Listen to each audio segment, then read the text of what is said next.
oh man, if you are a Toronto Raptors fan, I have no clue how you may be feeling right now.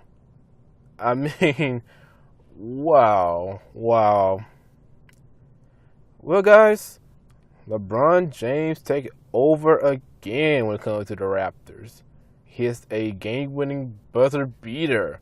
He went coast to coast. Like everybody decided not to guard LeBron. I mean, granted, I know that hand checking and the way that the refs call fouls these days are, probably part of the equation. But I mean, come on, man, ain't nobody finna call no foul LeBron in the last few seconds. Granted, I know he gets superstar calls, but man, come on, you could have tried. Make LeBron James hit those 2 free throws, maybe. I don't know, do something. But they didn't. So now they're down 3-0-3. And as we all know, teams that go down, lose the first 3 games, never wins the series. And it looks like this is going to be the case now with the Raptors because, I believe the stat is 0 for 129 or 0 for 128. It's one of those 2 numbers. I'll get the correct number and put it in program notes. But, man, I don't know how you feeling you a Toronto Raptors fan. I don't know. I mean, LeBron went 38, 6, and 7 in 41 minutes. Kevin Love seemed to learn that he's Kevin Love and scored 21. And Tristan Thompson apparently did get back with Khloe Kardashian because he dropped a whopping 0 points. Whew. Man. Yeah. Right. Anyways. Yeah, this seems weird, man, because this is the coach that I have as coach of the year. But it's even weird that I even had this thought in my head, like, is it time to fire Dwane Casey? Like, I mean, because what's going to be now the 3rd straight time that the Raptors has been sent home due to LeBron James. Like, you had the thing with the Eastern Conference Finals a couple years ago. Last year, they swept them.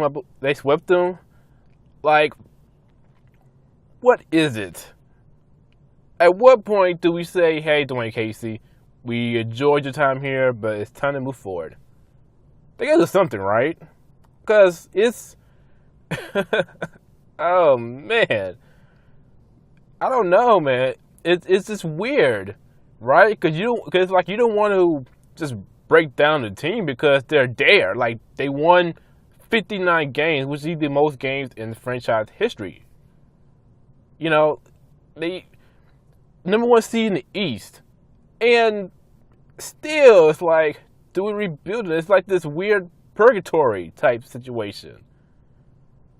Man, that's a weird question to ask. It really is. And I say it because, again, you're in a situation where Kyle Lowry and DeMar DeRozan are not getting younger. Right? They're not getting any younger. So, what do you do? I mean, I'll be honest, I don't even know what the contract situation is for Lowry and DeRozan, but I feel like they gotta be I think at least Lowry gotta be somewhat close to, like, okay, maybe it's time to think about leaving and going elsewhere. I don't know the contract situation right now, but man, I don't know, man. I don't know. I mean, I guess if anything, Raptors management can say maybe we let him wait until LeBron retires. When is that going to be? I mean, maybe LeBron James retired in 5 years, but guess what? Kyle Lowry and DeMar DeRozan is going to be 5 years older as well. And with the other teams in the Eastern Conference building themselves up, do you really want to bank on that? So, what do you do? What do you do if you are the Toronto Raptors ownership? What do you do, man? What do you do? Also, man, I'll say this too. LeBron James in his 15th year, I don't know if he should be doing what he's doing now. Now, I know we had the reports of how he takes care of his body and how much money that he invests in taking care of his body. But, man, this is LeBron James' 15th year. Wow. 14, 15, whatever the hell it is. Wow. And I was listening to the Right Time with Bomani Jones the other day, and Bomani Jones said that LeBron James is somewhat comparable to the John Henry of the Cavaliers. And everybody knows about John Henry, right? You know, the guy that worked at the railroad tracks and, you know, busting steel to rocks, and he went against a machine and he beat the machine, but he died because his heart gave out. Is that what life is going to be like for LeBron James from here on out until he retires? Until he just gives out and just say, hey, you know what, I can't do this no more. Now, I'm not saying that he going to play till he actually literally dies on the court. But, you know, you're asking LeBron James to play 40-plus minutes.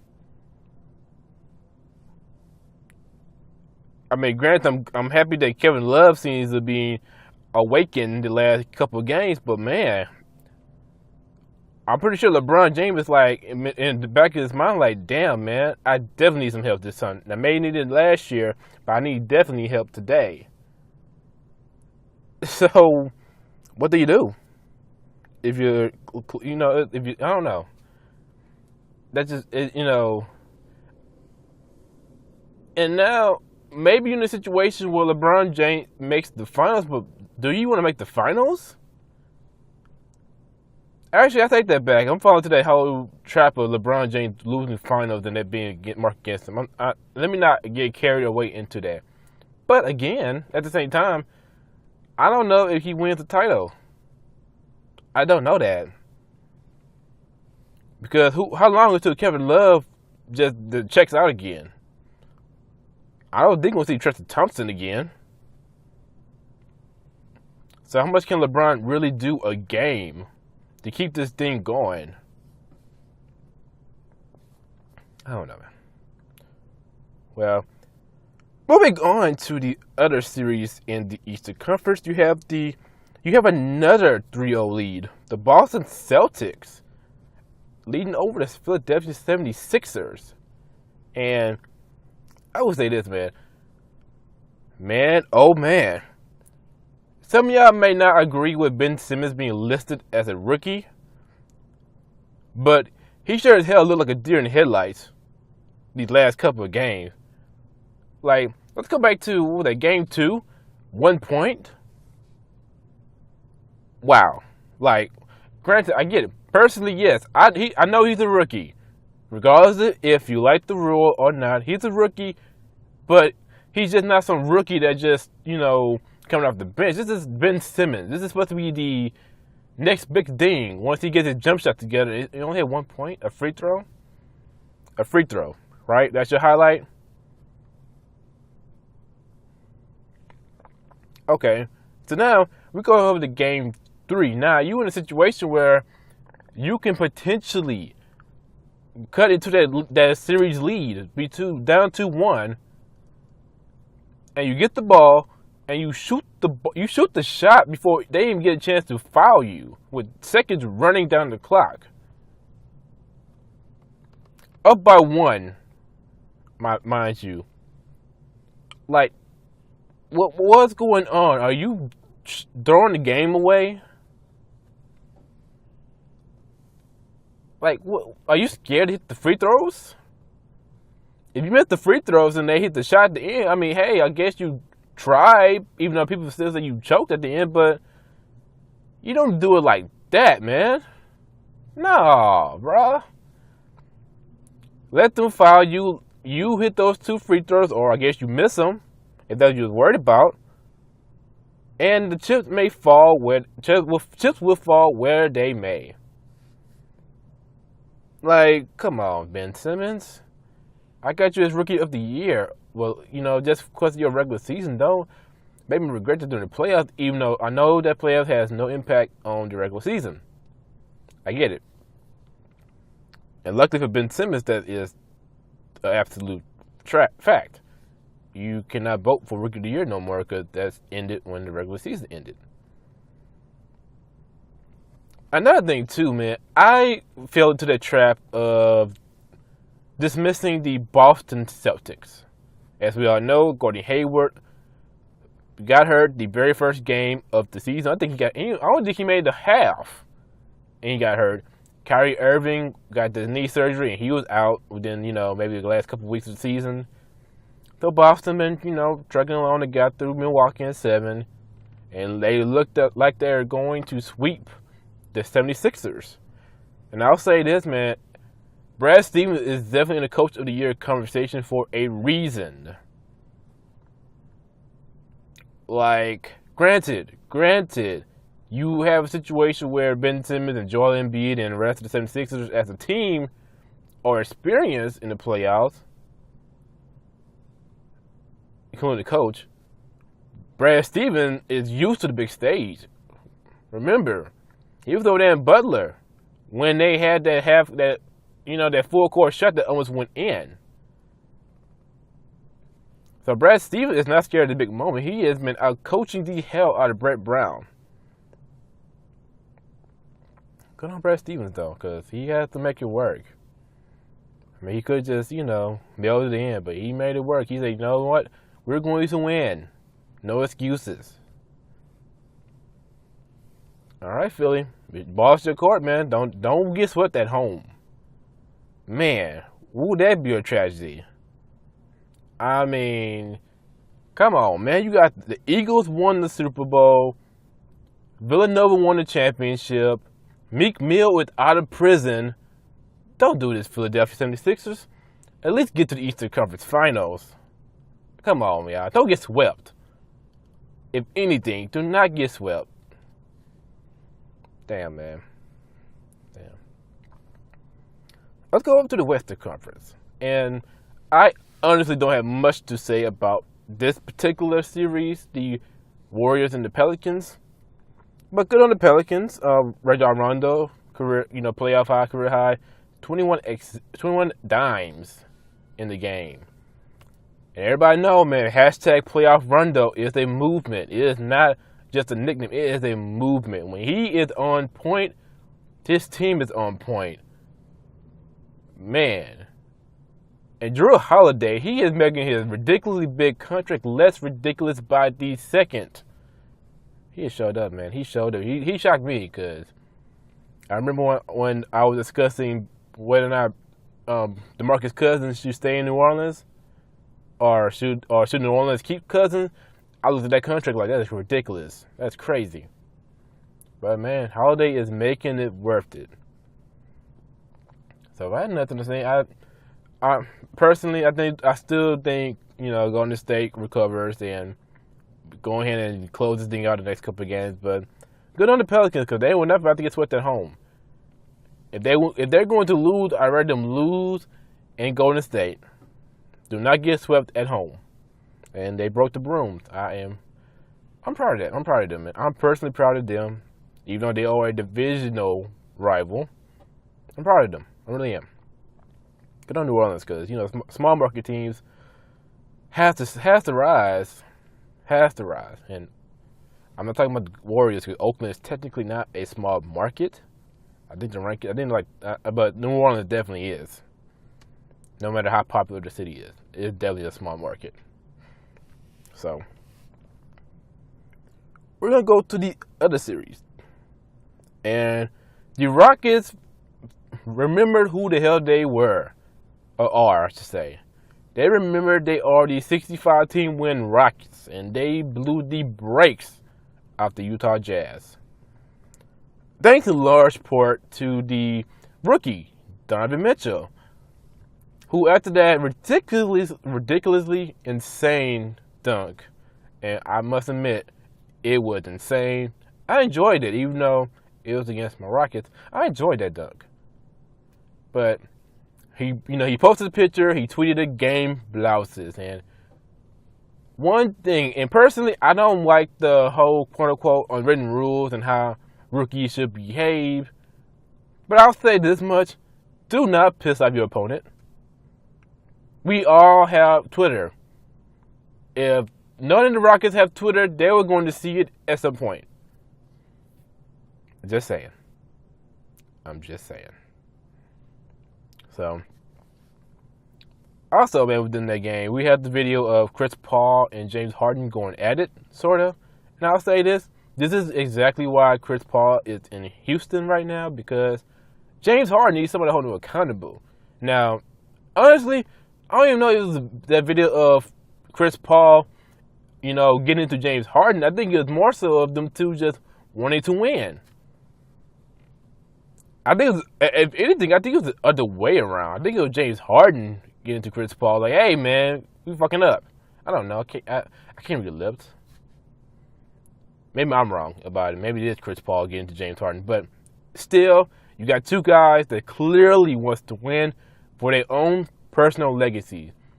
For some reason, I ain't going to say for some reason, but both of them are noticed as chokers in the playoffs, along with their coach. And to see them two going at it, sort of, and wanting to, compete with each other, and, for the team, is a good thing. It is a very, very good thing. So, but I'd say this too, man. The Rockets, they shut down the building. The fans were quiet, but then again, I think the fans are too busy trying to irritate other players, and we're gonna get to that. So.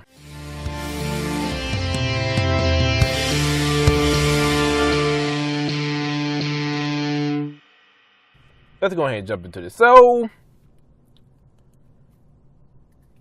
we had the whole incident with Russell Westbrook and the fan that stuck his phone in Russell's face, and Russell was like, hey, bro, ain't cool, back off. He kind of swiped that a little bit, and then you got the situation where James Harden is going to the court, and actually from what I understand now is James Harden going to halftime and fans say something to him, and how that goes sometimes, right? In most cases, you want the players, most of the cases players are like, okay, whatever, cool. Then sometimes they just get enough of it. It happens, right? And then he comes out after halftime, and the fan for some reason, well, for one, the fan got up from his seat over to the barricade and reached over, and his phone is in James Harden's private area. When I say private area, I mean personal space, not his actual private area. So, my bad, misuse of the word. So, I would offer this. I understand, right? People are coming. I even had arguments about this on Facebook. People, well, the players gotta be professional. They make millions of dollars. They're role models to kids. Blah, blah, blah, blah, blah. They represent the NBA, the team, blah, blah, blah. I mean, I get that. Trust me, I understand the whole,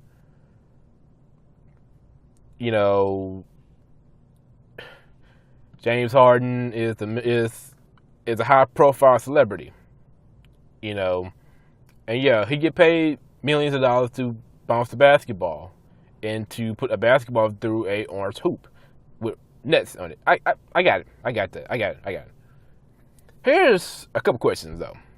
One, where is the threshold of money that players make to where players cannot say anything when a fan say something ridiculously insane to them, i.e. personal shit that has nothing to do with the actual game? Also, what happens if a player gets fed up enough to do something about it? Yeah, right. Because that has happened plenty of times, at least a couple times. I know Vernon Maxwell did it,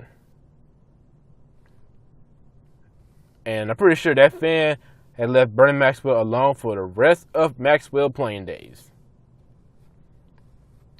And you got to remember from that situation, Vernon Maxwell says that the fan, Steve George, was talking about his wife's miscarriage, and Maxwell took offense to that and went to the stands, punched him, and made it back to the Rockets bench area. And I seen that video. Like, I don't know. That you would expect something different to happen. You would expect the casualty of fans going after one guy. But nah, man, he went up there, casually punched him in the face, gave him the one-piece special, and went back to sit down. Of course, he served a 10-game suspension. I believe the Rockets actually traded for Clyde Drexler during that 10-game suspension of Maxwell. So I guess it kind of worked out in a way, I guess, in a sense. But as it goes back to my original and actually on Drinking in the Garage with Jared Morris, please go and subscribe to that podcast, because Jared is some good talk, man. He is a good guy. He knows what he's talking about. And he's a little bit older than me, but his opinion is like on point. Anyways, and I made a guest appearance on his show recently, and the one thing that I said was, people are creating this conversation about, are fans allowed to heckle the player? And that gets on my everlasting nerve, because the conversation was never about if a fan has the right to talk shit to a player, right? Like, that's what is expected. Like, I went to games where I talk a little bit of mess. Oh my God, PV and TSU? Oh man, all day. Like, that is normal. Granted, people do get too far and go to personal comments, but as far as, just for me, if I was a player, talk about my game, or how you don't like my game, or you don't like how I play the game, or you don't like what I represent when I do play the game. Like, that's fine. Like, I don't care. But for me, you put a phone in my face, who knows how I'm going to react? Who knows? And I'm not going to sit here and lie on my own podcast talking about how I'm going to be professional because that's the right thing to do, when honestly, I don't know how the hell I'm going to react. I might say something about it. I might do something about it. Now, luckily, hopefully, I won't go as far as to actually punch a fan if I'm that player. But that fan is going to realize that I'm not the one to mess with. And that would kill me too. That would kill me. I watched this one video of that upset dude that went up to James Harden, and he acting all innocent and act like he's the victim, as if he didn't do anything to provoke James Harden. Like, yo. Oh, man. Seriously, though. Seriously. The fan literally acted as if he was all innocent in how James Harden just attacked him like it was to beat him to an inch of his life. That's how the fan said that James Harden did. At least that's how they portray it.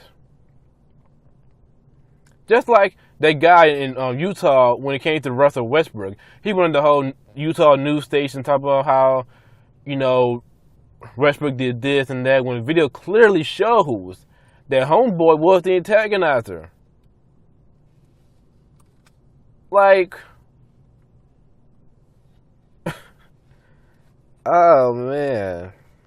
It reminds me of that time that the Thunder was playing the Sixers, and that one fan gave Russell Westbrook the double bird, and he got, ejected from the game. And then he went and talked about how he was sorry and all that stuff, and how he didn't mean to do nothing. Like, nah, bro, you did it. You meant to do that. Did nobody make you flip Westbrook out twice? That reminds me of that one time. But nah, man, it's a dangerous world where fans feel as if because they pay a ticket to watch, and that's another thing too. Fans, we as fans, we pay tickets to go watch dudes play basketball. And as ridiculous as it sounds from the outside, that is what goes on. We pay hundreds of maybe thousands of dollars so that we have the right to, what I'm gonna say right, because you can have the rights taken away. We have the privilege of walking into a building where you can watch a basketball game, where you can go to the park and watch it for free.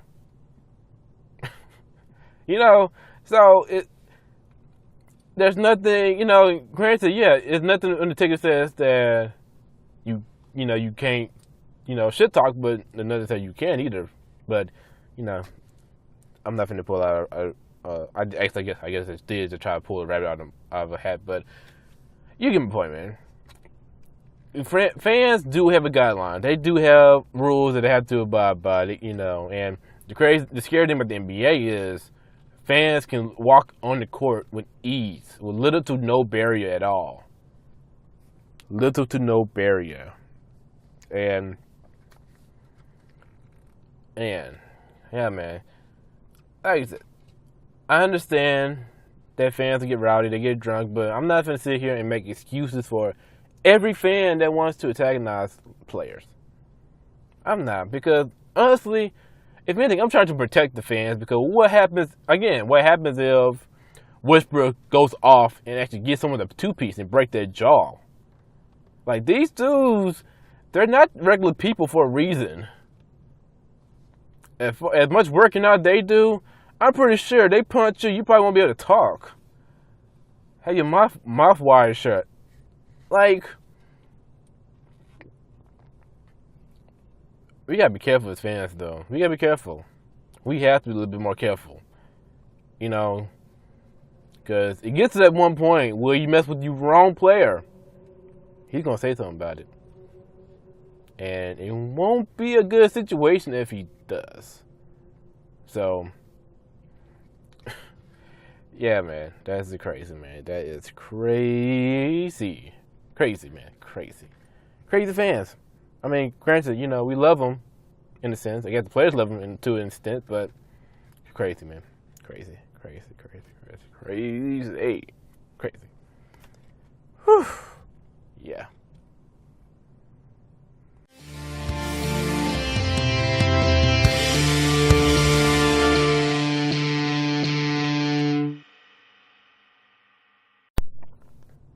Alright, guys, so this is a little bit of a Houston topic, but if you're not from Houston, just listen in, man, because this is some crazy stuff that goes on, man. I mean, pretty sure if you hear this, it won't sound like a new situation. Then again, it might.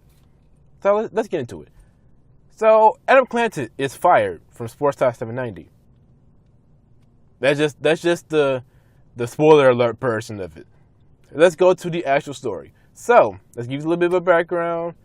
Josh Ennis he worked at Houston before. He worked for 610, which is kind of like the Texas Homer network these days. He ended up in Philly for a little bit. Then he got fired in Philly because of some, interesting bit he would do, kind of a racial bit he would do. And, Philly wouldn't have this. So he comes back down to Houston and takes over Charlie Palillo spot, which Charlie Palillo is a Houston legend, and people were upset about it. Like, the first month of Josh in the show was like, hey, call in and tell me how much you missed the guy that I replaced. It was that kind of situation. So, we got that going on. So, and of course, Josh Ennis eventually got moved to the mornings. So, okay, so that's that. Then on the other hand, we got Adam Clanton, who is Houston all the way. Like, yeah. Right, like, he's Houston all the way. I know he did like some work at KPRC, that's Channel 2, for a little bit, and I guess he ended up at 790 at some point. I think he had like one show before he went to the drive time slot with Jason Braddock and Sean Jones, who used to play in the NFL. So we got these two. Also, this part is important for the story. Adam Clanton do call games for the Houston Rockets on the radio. He's part of the radio broadcast team of the Rockets. So just kind of add a little bit more context in, because 790 actually carries the Rockets game on their radio station. A little bit of context. So let's get into the meat of the story. Okay, this is something that started with Actually, you know what? Before I get to the story, I'm gonna give you my personal opinion on both of them real quick. No, I take that back. I'm sorry. Let's get to the story. Then I'll tell you about my personal opinion. So, this is started around last year when we had the Russell Westbrook, James Harden MVP debate. And Josh Ennis, you know, for pretty much the most of the debate, I guess towards the end, he said that he was picking Westbrook. And I can't remember the exact reason, but I think it was more so in line with the triple-double average / record that Westbrook was achieving. And as hard as it is to really accept, that's kind of a reason why, because, you know, MVPs are narratives in sports. Okay, so he picked Westbrook to win MVP. You know, then you go to Adam Clanton, who is Houston Homer. So you said something bad about the Rockets, and he catches it, he is going to troll you on Twitter until you block him. That is just what he does. Case in point, Sarah Spain. I kind of lost a little respect from him after he went after Sarah Spain like he did. That was kind of low. It was kind of low. But then again, when you're a homer like that, there is no low. None. So, back to the story. One day, Josh Ennis comes to work in a OKC shirt. And Clanton gets wind of this, and I get the email, and he started making a little bit of a joke about it. He started, you know, he told the suits, I guess, after learning about his little joke about Ennis, told him, hey, bro, Josh Ennis is untouchable to you. Do not mention his name in any capacity. And, you know, for the most part, that's been, you know, that's what Andrew Clanton's been doing. He's been keeping his business, you know. I don't remember hearing Josh Ennis' name from Andrew Clanton's mouth. That is until the Super Bowl. So,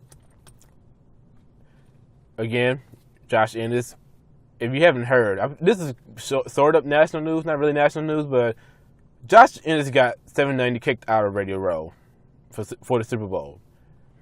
Mainly because Josh Ennis went after his old co-workers. I don't know if his old co-workers, but his old company in 610.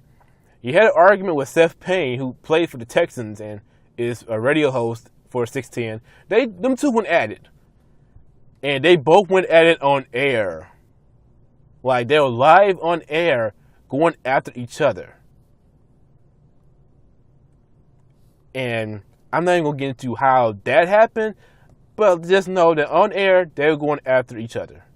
Which is embarrassing because this is Radio Row. This is where hundreds of radio stations from across the country come to one city for the biggest event in the country, the Super Bowl. So after that, they kicked out 790. You know, Josh Ennis 790 because they're not going to kick out the Texan station. So, you know, right. So, as a result of that, I remember this happened too.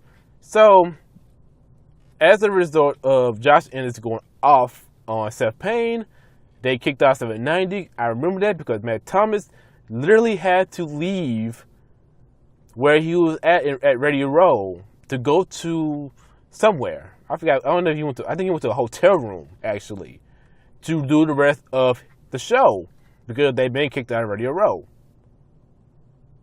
And which leads into Adam Clanton because they barely get there, and they got wind of Josh Ennis acting a fool, and they learned, hey, you got to go. After just getting there, they just got there and said, yeah, you got to go. You can't be here. So of course, if you guys listen again, it's just, you know, Houston thing. And, you know, Jason Brady I guess he got sidelined for a while because he called Josh Ennis an idiot on live radio. And Clanton mentioned Josh's name. He's like, oh, I mentioned his name. And so, we have that incident. Now, move forward, you know, 2 months later, and we have the NFL draft. And for those who are on Twitter, you probably know about this account named Freezing Cold Takes. And they just find, you know, takes that people made years ago and just bring them back up to earth.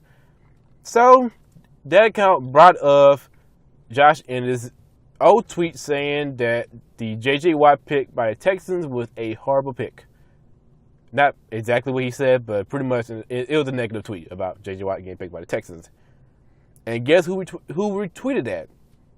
Adam Clanton. So then you turn to a situation where Josh Ennis talks about Adam Clanton retweeting that tweet on his radio show. This is, again, mind you, this is not Josh's, regular podcast. Like, this is my podcast. This is the radio show where he works. And now he's going after an fellow employee. He's going after a coworker now. And of course, Adam Clanton responded to that on Twitter. And so now you have a situation where they both cannot work for 790. And guess who gets kicked out? Adam Clanton gets fired. Why, you may say? And if you listen to the Drinking in the Garage podcast with Jerry Morris, I said this. Now you're in a situation where both of them cannot work together, and guess who stays? The one who brings home the bacon. Yep, Josh Ennis stays, Adam Clanton is out. Of course, when Josh Ennis got suspended, because you got to punish somebody, you can't just not punish him. But you get the point. And that's just a microcosm of life, of society. You bend the rules for your moneymaker. You bend the rules for the ones that are bringing the company millions of dollars. And Josh Ennis got some good market. Like he got the Louisiana market now. Now, so say what you will about Josh Ennis, but you can call him a shock jock. You can call him whatever you want to call him. He brings 790 the ratings, and because of that, he stays. He is virtually untouchable. You ain't gotta like it. You ain't gotta love it. It's just what it is. So, as far as my personal opinions about, like I said, Josh Ennis, at least at the beginning when I heard about him, he was different. He was a little bit different, which is making him a little more interesting. And he represents, I guess what people hate right now, the whole PC culture deal, whatever you call it. I guess that kind of plays a part of it, but he represents something different. He represents, going against the status quo, so to speak. So people, and I say this too, man, for everybody that got upset when the ESPN and Fox News was covering the national anthem thing in the NFL, guess what made them write the stories? People clicking on the stories. People keep talking about Colin Kaepernick and Eric Reed and everybody who took a knee. And guess what? That drives up the ratings regarding the national anthem debate. Which is also why you have CBS and Fox and all these stations recording the national anthem. They're airing the national anthem and they're airing the players kneeling for the national anthem. Why? Because that was a hot topic. That was interesting. Same thing when you talk about LeVar Ball. LeVar Ball was in the news all the time because guess what? He was interesting. He was the moneymaker for some of these journalists. As sad as they may be, and I'm a LeVar Ball fan. As sad as it may be, he was the moneymaker. So people don't have to like Josh Ennis being there. I personally don't even listen. I don't. He was cool for me personally until the whole to me.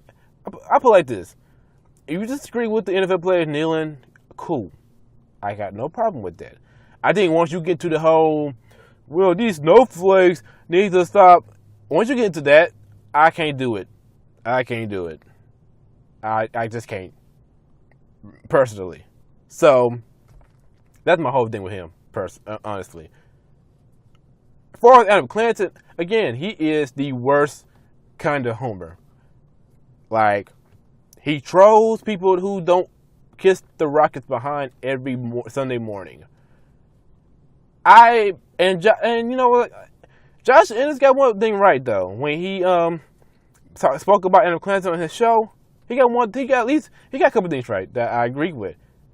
The most importantly is, dog, what kind of life do you have when you are trolling constantly going at the people on Twitter because they feel like James Harden travels? I understand that it's annoying, but damn, you don't have to pull up old pictures of, people and what they used to do, allegedly, because of their opinion. Like, come on, man. Come on. So, maybe listen to this, kind of give you guys a kind of a perspective on life in general. Maybe it reminds you guys of something you already knew. Maybe. But, yeah. Yeah, man. Yeah. So, anyways, man, I appreciate you guys for checking out this newest episode. Now, I did kind of say that I was going to take a break, but I am going to take a break at some point because, my wife is graduating. So, I'm proud of her. I'm happy, and I can't wait for her to walk across the stage. And she's actually going to be going out of the country for a little bit, so I kind of want to spend as much time as I can. And that does mean that this podcast thing is going to be put on the back burner. But don't not worry. I will, I'll let you guys know before long if I'm going to actually take a few days off, or when I'm going to. Well, I'll let you know when I'm going to stop with the whole posting stuff, and then after my wife goes out of the country, then I'll bring it back up because I got to do something while she's gone. I got to do something. So, I appreciate you guys for checking out this podcast episode. iTunes, Podbean, Google Play, YouTube. Check it out, man. If you have the time, I do appreciate it. Again, I am going to have some guests lined up because that is the most. I will say this too, man. I want to give a shout out to my last episode. Not particularly who was on the show, but just the fact that my last episode is the most popular show, and that for me doesn't really happen all that often. So I appreciate y'all. I really do appreciate y'all checking it out, man. I'm just trying to grow this, man. I'm just trying to grow this thing, man. I'm just trying to grow. So, while also, bringing people on to promote themselves and what they do. Because, that's, people need a platform sometimes. I don't know, we're just spitballing. But, again, I appreciate you guys for checking out this newest episode. And, as always, I'll talk to you guys a little bit later, whether it be in a couple of days or next week. I'll let you guys know. All right, yeah, thank you guys. See you guys later.